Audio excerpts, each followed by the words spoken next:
Hey everybody, welcome to episode 49 of Keith E. Johnson, the Financial Coach. Today we're going to talk about ways in which you can save money while doing what you love.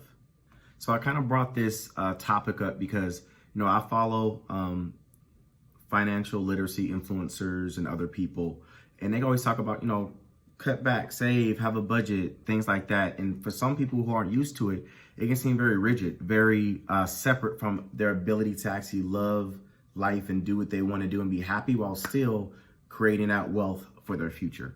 And so I realized that for me, for my way to find both and to enjoy life but still save and invest for my future is finding unique ways to spend less doing what I love to do, right? So in one of my travel podcasts, I'll talk about when I travel internationally, I plan trips out 9 months in advance.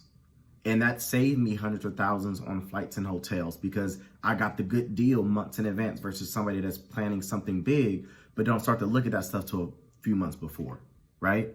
I love food. I love to eat. I love hot pot, and I also love Jamaican food like oxtails. And if you go to a hot pot spot in LA, it's gonna run you 80 to 100 bucks. Oxtails gonna run you 30 to 60 bucks. But now I got a slow cooker, I got seasonings, I got a hot pot machine, and now I make those two types of dishes at home for a fraction of the price. And it tastes better, right? I love to travel and explore around LA. I love beaches, the day parties, the museums, the parks, all of that. And I've been able to do it without a vehicle for 9 years and going. So the cost of, a car, parking, traffic, I don't have to worry about. The cost of going to restaurants to eat what I want to love has been reduced. And then thirdly, even alcohol. I like to drink hard kombucha, which is basically fermented tea.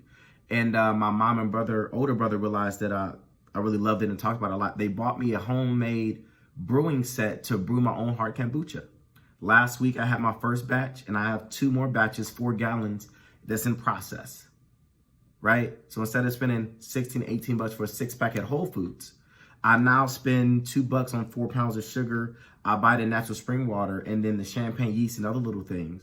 But now, basically water and sugar, and every 2 weeks, I got my own homemade kombucha, right? You see how I'm giving examples of I'm doing what I love to do, but then I'm doing it in a less expensive way, which allows me to do it even more, as well as save and invest still in other places to reach other goals.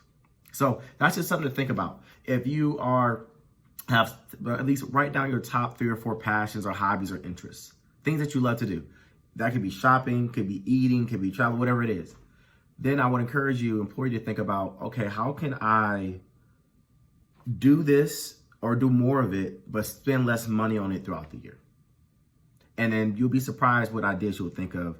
Or talk to me and I'll help you think of the ideas to find ways to enjoy life without breaking the bank or having extra cash still to save and invest for your financial future. So that's it for episode 49 of Keith E. Johnson Financial Coach. Please continue to follow me on IG at KeithJ_the Financial Coach, as well as my YouTube channel, Keith E. Johnson the Financial Coach. Have a good one. Peace.